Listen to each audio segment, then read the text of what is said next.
ಈಗ ಎಣ್ಣೆ ಕಾದಿದೆ. ಇದಕ್ಕೆ ಬೇಕಾಗಿರುವಂಥದ್ದು ಸ್ಪೈಸಸ್ಸು, ಚಕ್ಕೆ, ಲವಂಗ, ಏಲಕ್ಕಿ ಮೂರು ಕೂಡ ಹಾಕ್ತಾ ಇದ್ದೀನಿ. ಮೂರು ಲೈಟಾಗಿ ಹಿಂಗೆ ಬರ್ತಿದ್ದಂಗೆ ಈರುಳ್ಳಿ ಹಾಕ್ತೀನಿ. ಫುಲ್ ಈರುಳ್ಳಿ ಹಾಕಲ್ಲ. ಬೇಗ ಈರುಳ್ಳಿ ಏನಕ್ಕೆ ಹಾಕಬೇಕು ಅಂದರೆ ಸ್ಪೈಸಸ್ ಎಗ್ರಾಕ್ ಶುರು ಮಾಡುತ್ತೆ.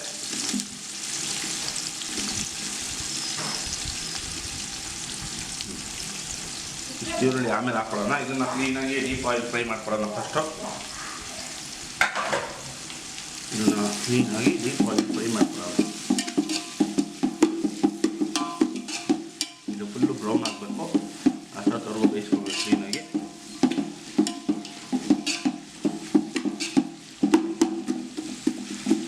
ಬೇಯುತ್ತಿದ್ದು ಬೇಯ್ಕೊಂಡ್ಲಿ ಇದು ಮಾಡಿದ್ದು ಚೆನ್ನಾಗಿ ಬೇಯ್ತಾ ಇದೆ. ಈರುಳ್ಳಿ ಒಂದು ಹಾಫ್ ಕುಕ್ ಆಗಿದೆ. ಇದನ್ನು ಡಾರ್ಕ್ ಗೋಲ್ಡನ್ ಬ್ರೌನ್ ಆಗಬೇಕು. ಈ ಹಾಫ್ ಕುಕ್ ಆಗಿದ ತಕ್ಷಣ ಈ ಹಸಿಮೆಣಸಿನ್ಕಾಯಿನ ಹಾಕ್ಕೊಬೇಕು. ಇಲ್ಲಾಂದರೆ ಅದು ಸಿಡಿಯುತ್ತೆ. ನಾವು ಓಪನ್ ಮಾಡಿದ್ರೆ ಹಾಕಿದ್ವಿ. ಸ್ಟಾರ್ಟಿಂಗ್ ಎಣ್ಣೆನಲ್ಲಿ ಹಾಕ್ಬಿಟ್ರೆ ಸಿಡಿದ್ಬಿಡುತ್ತೆ. ಅದಕ್ಕೆ ಹಾಫ್ ಕುಕ್ ಜೊತೆ ಹಾಕ್ಬಿಟ್ರೆ ಅದ್ರ ಪಾಡಿಗೆ ಇದ್ರ ಜೊತೆ ಕುಕ್ ಆಗ್ತಾ ಇರುತ್ತೆ. ಕುಕ್ ಆಗಲಿ. ಇದು ನೆಕ್ಸ್ಟ್ ಸ್ಟೆಪ್ ತೋರಿಸ್ತೀನಿ. ಈ ಈರುಳ್ಳಿ ಬೇಯೋದು ಒಂದೇ ಲೇಟ್ ಆಗೋದು. ನಿಮ್ಗೆ ಆಮೇಲೆ ಮಿಕ್ಕಿದ ಐಟಮ್ ಎಲ್ಲ ಬೇಗ ಬೇಗ ಆಗಿಬಿಡುತ್ತೆ. ಈರುಳ್ಳಿ ಒಂದು ಬೆಂದ್ಬಿಟ್ರೆ ನೆಕ್ಸ್ಟ್ ಎಲ್ಲ ಬೇಗ ಬೇಗ ಆಗೋದಿಲ್ಲ. ಇನ್ನೊಂದು ಕಡೆ ಈಗ ನೀರಲ್ಲಿ ಎಣ್ಣೆ ಕೂಡ ಹಾಕಿದ್ದೀವಿ. ಇದರಲ್ಲಿ ರೈಸ್ನ ಹಾಫ್ ಕುಕ್ ಮಾಡಿ ನಾವು ಅದು ಇದಕ್ಕೆ ಟ್ರಾನ್ಸ್ಫರ್ ಮಾಡ್ಕೊತೀವಿ. ಇದಕ್ಕೆ ಎಲ್ಲ ಥರ ಸ್ಪೈಸಸ್ ಕೂಡ ಆ್ಯಡ್ ಮಾಡ್ತಾಯಿದ್ದೀವಿ.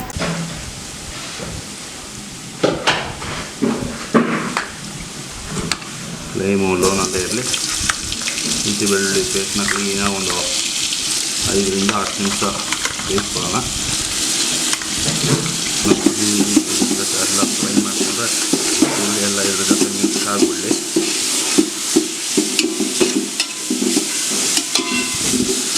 ನೋಡಿ ಎಣ್ಣೆ ಎಲ್ಲ ಯಾವ ರೀತಿ ಡ್ರೈ ಆಗೋಯ್ತು ಅಂತ. ಫ್ಲೇಮ್ ಹೈ ಇಲ್ಲ, ಮೀಡಿಯಮ್ ಫ್ಲೇಮಲ್ಲಿ, ಲೋ ಫ್ಲೇಮಲ್ಲಿ ಇದರಲ್ಲೇ ಒಂದು 2 ನಿಮಿಷ ಬೇಯಿಸ್ಕೊಳ್ಳೋಣ. ನೋಡಿ ಕ್ಲೀನಾಗಿ ಪೇಸ್ಟ್ ಕೂಡ ಈರುಳ್ಳಿ ಜೊತೆ ಇವಾಗ ನೋಡಿ ನಾವು ಇದಕ್ಕೆ ಟೊಮ್ಯಾಟೊ, ಪುದೀನ, ಕೊತ್ತಂಬರಿ, ಇನ್ನೊಂಚೂರು ಈರುಳ್ಳಿ ಇಷ್ಟನ್ನು ಹಾಕ್ಕೊತಾ ಇದ್ದೀವಿ. ಇದು ತಿರ್ಗಾ ಇದ್ರ ಜೊತೆ ಬೇಯುತ್ತೆ. ಬೇಗ ಇದು ಕ್ಲೀನಾಗಿ ಮಿಕ್ಸ್ ಮಾಡೋಣ ಇದ್ರ ಜೊತೆ.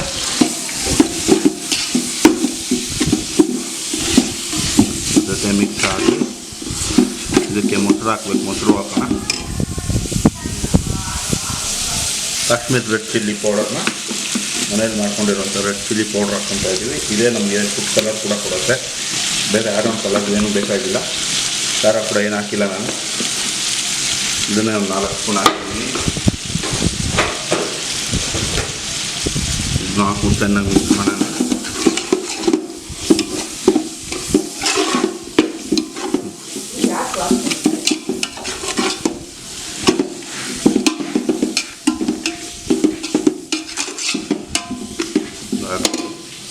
ಇದ್ರ ಜೊತೆ ಈಗ ಗರಂ ಮಸಾಲ 1 ಸ್ಪೂನಷ್ಟು ಹಾಕ್ತಾಯಿದ್ದೀನಿ. ಗರಂ ಮಸಾಲ ಹಾಕಿ ಚೆನ್ನಾಗಿ ಮಿಕ್ಸ್ ಮಾಡೋಣ. ಸ್ವಲ್ಪ ಮೊಸರು ಹಾಕೋಣ. ಒಂದು 150 ml ಮೊಸರು ಹಾಕ್ತಾಯಿದ್ದೀನಿ. 1.5 kg ಇದೆ ಚಿಕನ್. ಇವಾಗ ಇದನ್ನು ಚೆನ್ನಾಗಿ ಎಲ್ಲ ಮಿಕ್ಸ್ ಮಾಡೋಣ.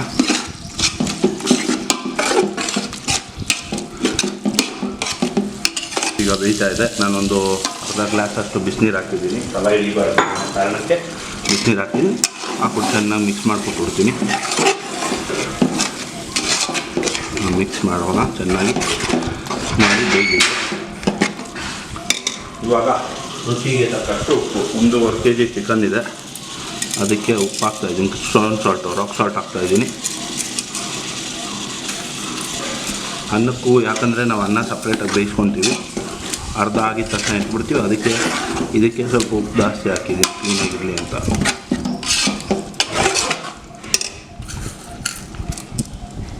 ಈ ಚಿಕನ್ನ ತೊಳೆದಿಟ್ಟಿರೋ ಚಿಕನ್ ಪೀಸ್ನ ಹಾಕ್ತಾಯಿದ್ವಿ. ಚೆನ್ನಾಗಿ ಮಿಕ್ಸ್ ಮಾಡೋಣ.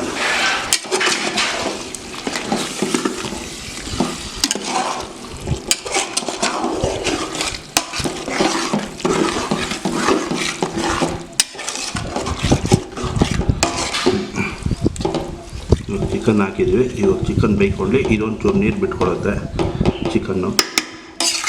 ಬಿಟ್ಕೊಂಡೆ ತಟ್ಟೆ ಮುಚ್ಚಿಬಿಡೋಣ. ಇದನ್ನು ಲೋನಲ್ಲೇ ಇರಲಿ, ಫ್ರೈ ಮಾಡೋದು ಬೇಡ. ಇದಕ್ಕೆ ಇವಾಗ ನಾನು ನಿಂಬೆ ರಸನ ಹಾಕ್ತಾಯಿದ್ದೀನಿ.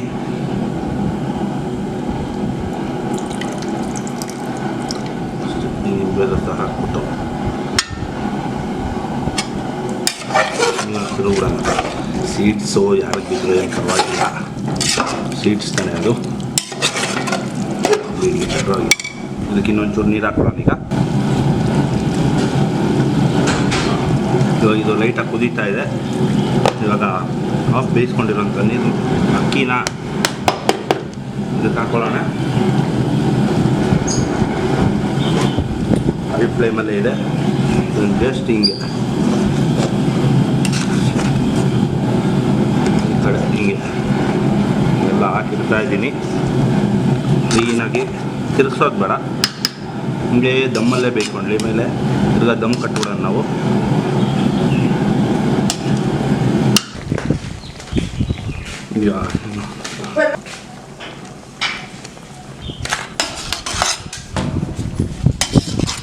ಬಟ್ಟೆ